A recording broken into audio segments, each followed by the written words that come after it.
الحمد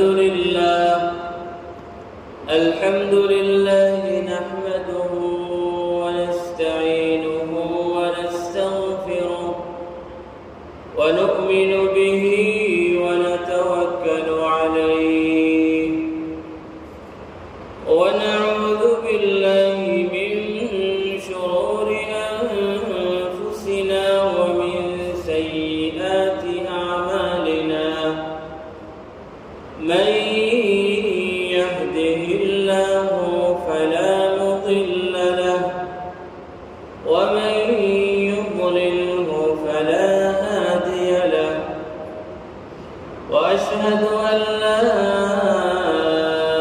إله إلا الله وحده لا شريك له وأشهد أن سيدنا وحبيبنا وحبيب ربنا وشفيعنا وسندنا ومولانا محمدا عبده ورسوله صلى الله عليه وعلى آله وأصحابه وسلم تسليما كثيرا أرسله الله تعالى بالحق إلى الناس كافة بشيرا ونذيرا وداعيا إليه بإذنه وسراجا منيرا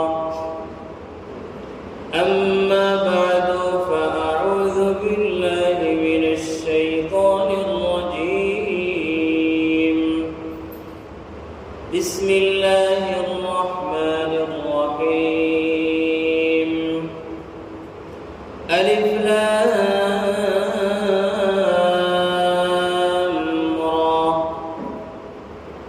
كتاب أنزلناه إليك لتخرج الناس من الظلمات إلى النور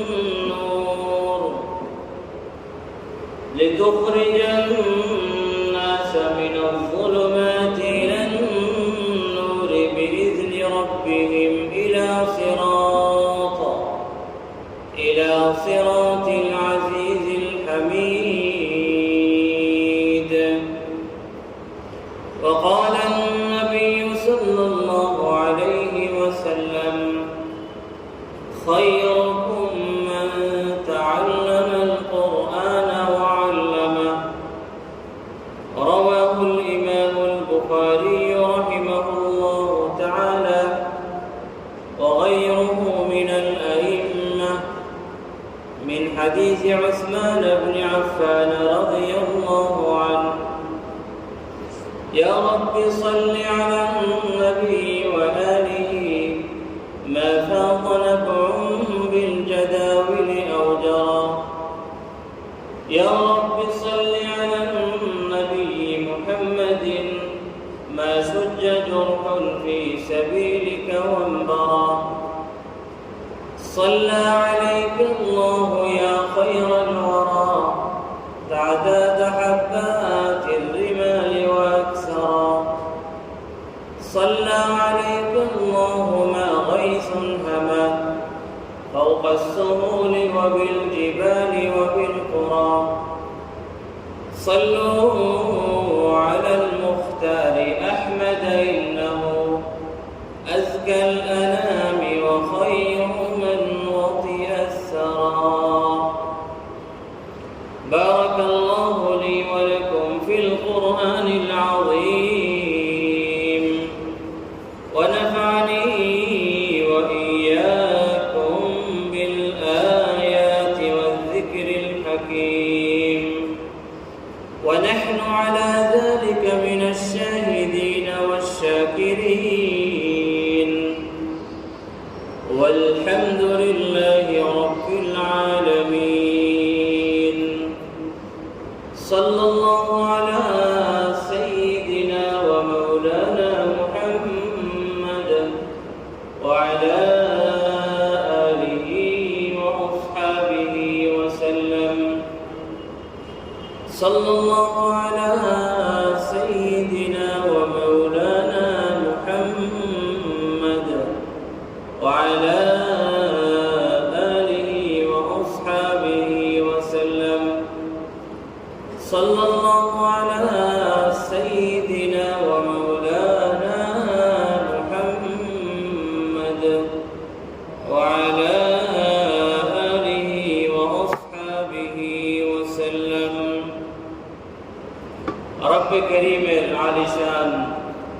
ইলাহি দরবারে লাখ করোড় শুকর।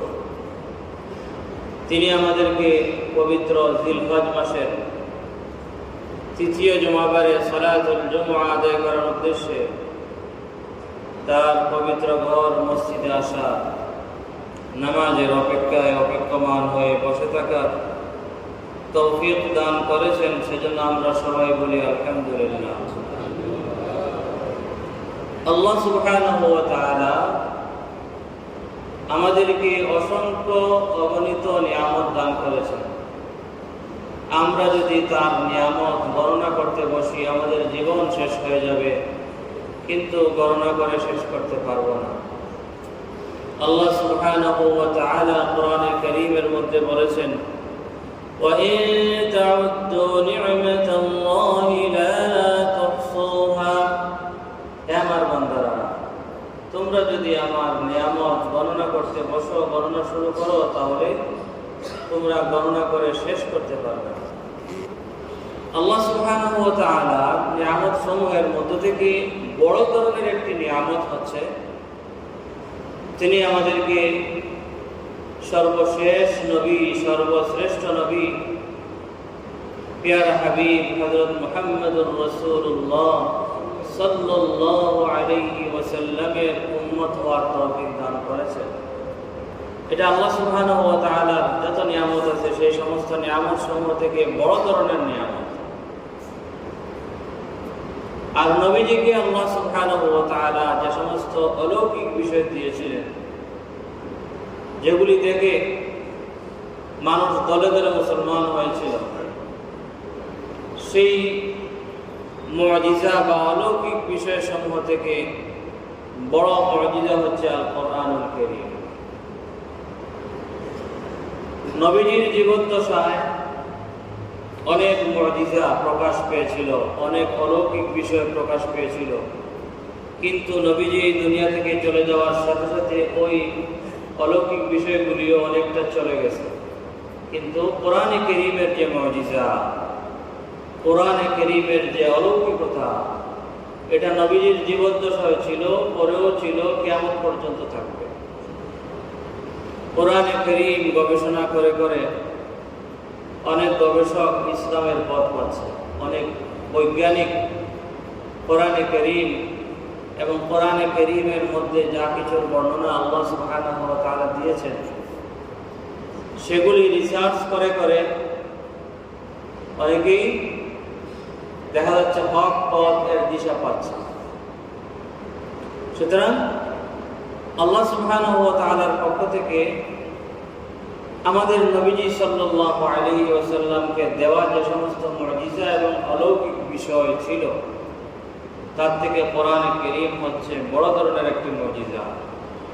আর নবীজি সাল্লাল্লাহু আলাইহি ওয়াসাল্লামের মাধ্যমে আমরা তার উম্মত হিসাবে কোরআন কারীম পেয়েছি, এটাও আমাদের জন্য বড় ধরনের একটা পাওয়া। নবীজিকে পাওয়া বড় ধরনের একটা নিয়ামত এবং কোরআনে কারীমকে পাওয়াও বড় ধরনের নিয়ামত। নবীজি হচ্ছেন সর্বশ্রেষ্ঠ, সর্বশেষ নবী। নবীজির পর কিয়ামত পর্যন্ত আর অন্য কোনো নবী আসবেন না, আর আসার কোনো দরকারও নেই।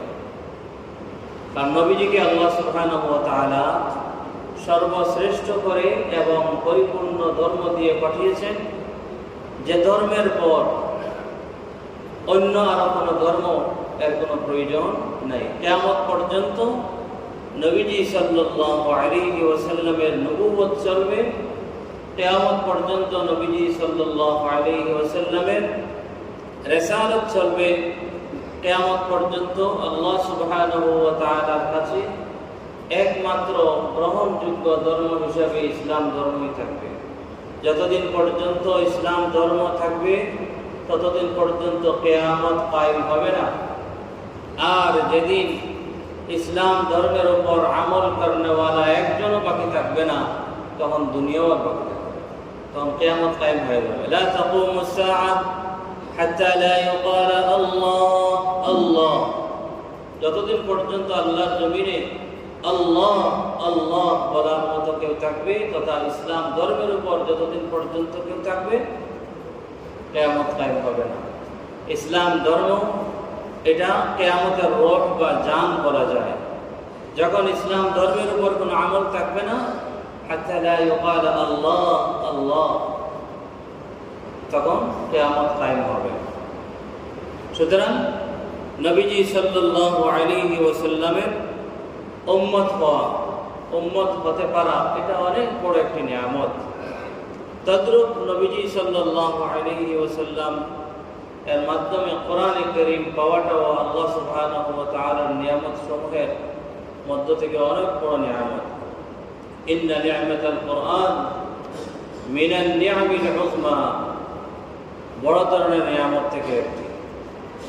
সুতরাং এই কোরআনে কারীমকে বোঝা, কোরআনে কারীমের মান মর্যাদা বোঝা, কোরআনে কারীমের কদর বোঝা, বুঝিয়া কোরআনে কারীমকে মূল্যায়ন করা, কোরআনে কারীমের তালিম তাআল্লুম শিক্ষা গ্রহণ এবং শিক্ষা দান এর কাজ, এর ফজিলত মর্যাদা বোঝা এবং তার আহমিয়ত এবং গুরুত্ব বোঝা সকল মুমিনের কর্তব্য। শুধু উলামায়ে কেরাম বুঝবেন, হ্যাঁ পরিপূর্ণভাবে উলামায়ে কেরাম বুঝবেন, কিন্তু মোটামুটিভাবে চলার মতো জ্ঞান, সঠিক পথে চলার মতো জ্ঞান অর্জন করা সকলের উপর ফরজ। তালাবুল ইলমি ফরিয়দাতুন আলা কুল্লি মুসলিম, প্রয়োজনীয় দ্বীনি জ্ঞান অর্জন করা প্রত্যেক মুসলমানের উপর ফরজ। কোরআনে কারীম আমাদের দুনিয়া ও আখিরাতের সম্মানের ওসিলা। কোরআনে কারীম আল্লাহ সুবহানাহু ওয়া তাআলার পক্ষ থেকে আমাদের বড় একটি নিয়ামত। এটা যদি আমরা বুঝি না, কোরআনে কারীমের কদর বুঝি না, সম্মান বুঝি না, তাহলে কোরআনে কারীমের মূল্যায়ন আমরা করব না। আর কোরআনে কারীম থেকে যে যত দূরে থাকবে তার মধ্যে তত অশান্তি কাজ করবে। কোরআনে কারীমের সাথে যে যত ঘনিষ্ঠ হবে তত তার অশান্তি দূর হবে। আল্লাহ সুবহানাহু ওয়া তাআলা কোরআনে কারীমের মধ্যে বলেছেন, লাকাদ আনজালনা ইলাইকুম কিতাবান ফীহি যিকরুকুম আফালা তাআকিলুন, তোমাদের প্রতি আমি কিতাব, এমন একটি কিতাব নাযিল করেছি, ফীহি যিকরুকুম, যে কিতাবের মধ্যে তোমাদের সম্মানের বিষয় রয়েছে। যে কিতাবকে তোমরা যত বেশি আঁকড়ে ধরবে, যে কিতাবের যত বেশি কাছাকাছি তোমরা আসবে, তত বেশি তোমরা সম্মানী হবে। আর যে ওই কিতাব থেকে তোমরা যত বেশি দূরে সরবে তত তোমাদের সম্মান কমবে। আফালা তাআকিলুন, ও আমার বান্দারা, তোমরা কি বিষয়টা বুঝতে পারো না? আসলে আমরা অনেকেই বুঝতে পারি না। আফালা তাআকিলুন, ও আমার বান্দারা, তোমরা কি এই কথাটি বুঝতে পারো না? কি কথা? যে আমি তোমাদের প্রতি এমন একটি কিতাব নাজিল করেছি, অবতীর্ণ করেছি, যে কিতাবের মধ্যে রয়েছে তোমাদের মান সম্মানের বিষয়। যে কিতাব পড়লে সম্মানী হবে, যে কিতাব শিখলে সম্মানী হবে, যে কিতাবের মর্মের উপর আমল করলে সম্মানী হবে, ফিদ দুনিয়া ওয়াল আখিরাহ, দুনিয়া এবং আখিরাত। কোরআনে কারীম